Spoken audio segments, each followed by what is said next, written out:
It's my privilege today to speak on behalf of the Stone community in Ireland, and in particular to speak on behalf of Tirconnell Stone Festival. We run a festival here. This is our third year. We are a living heritage project. We build dry stone walls, we do stone carving.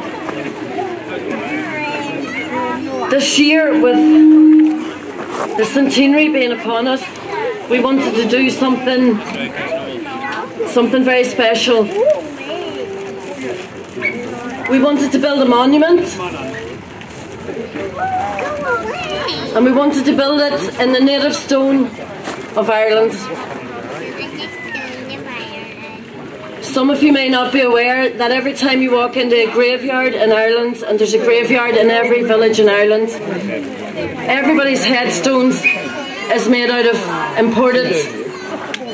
imported stone, mostly Chinese granite, because with globalisation and the world, the unfettered market being the way it is now, it's actually cheaper to bring in stone from halfway across the world than it is to quarry our own stone in Ireland.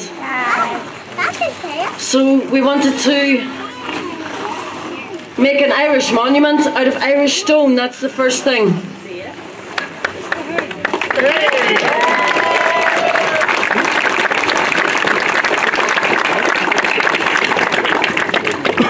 Yeah, we'd like to see the day that when you walk into your your headstone man, and you order a headstone, that you can be certified that your stone is coming out of an Irish quarry, and you will be aware of the difference, and that you will choose to keep your stone industry alive in Ireland here by choosing Irish stone.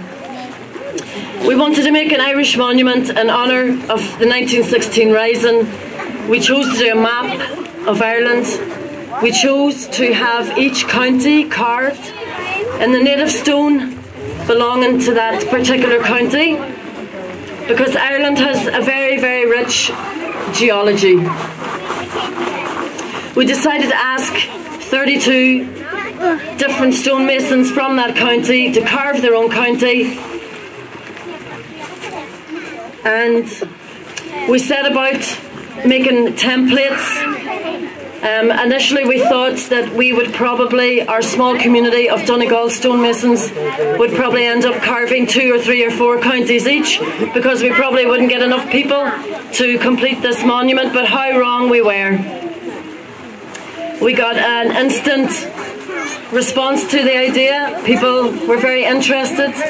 We sent out templates to every county in Ireland, and my goodness, when the carvers started to complete their counties and send them back to us, we could see just how special this project was going to be.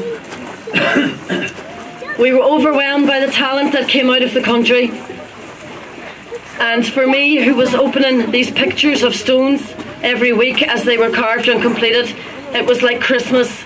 One was just more astounding than the next, and you're about to see this all together now for the first time. To do all this work, it's been a year in the making. It's been a lot of hard work. It's been you need a good team behind you to do this kind of job. We've got a very strong team in Donegal, a very strong camaraderie between us. We are missing one of our team members, Martin McBurty. We miss him dearly. He died last year, but we remember him on times like this especially. He would have just loved to see us.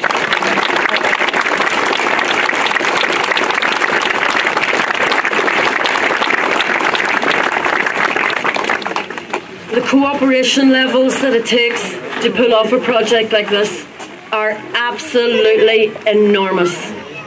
Not only 32 counties being carved by 32 different people, but all of the preparation, all of the work on the ground, all of the organising. It's massive. It's much too big for me to stand here now and thank all of you, because there's actually just too many people. But we would like to thank the people here in Glen for supporting us wholeheartedly, and we want to thank everybody from the whole of Ireland who supported us, and even beyond, because this is an all-Ireland project, and that's the other reason that makes it so special. This monument shows the geology of our country, it shows our myths, it shows our legends, it shows our Irish language, and it shows everything that Irish people hold dear and hold close to their hearts. There's a strong sense of cultural identity coming out of this monument that is just amazing. It's very, very strong. It's survived a very long period of colonisation, poverty, hardship of all kinds, mass emigration, a lot of these issues that still affect us today, and still the pride of place and the cultural identity in Ireland is just wonderful, and it's actually completely unbreakable, as you will see when you look at this monument. Most of all, this monument is about unity, and just as our geology spans the whole island, we are one people, and just as the men and the women of 1916 acted not for themselves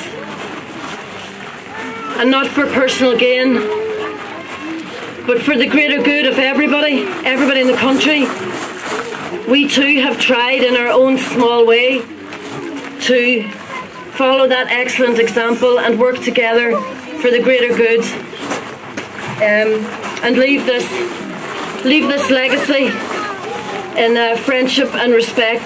We dedicate this monument to the ordinary people of Ireland, to whom we owe everything. Thank you very much. Thank you. Well done, Louise. It's back over to the container again, folks. Myself and Louise worked this out really well, didn't we? Tirconnell Stone kindly asked Derek Williamson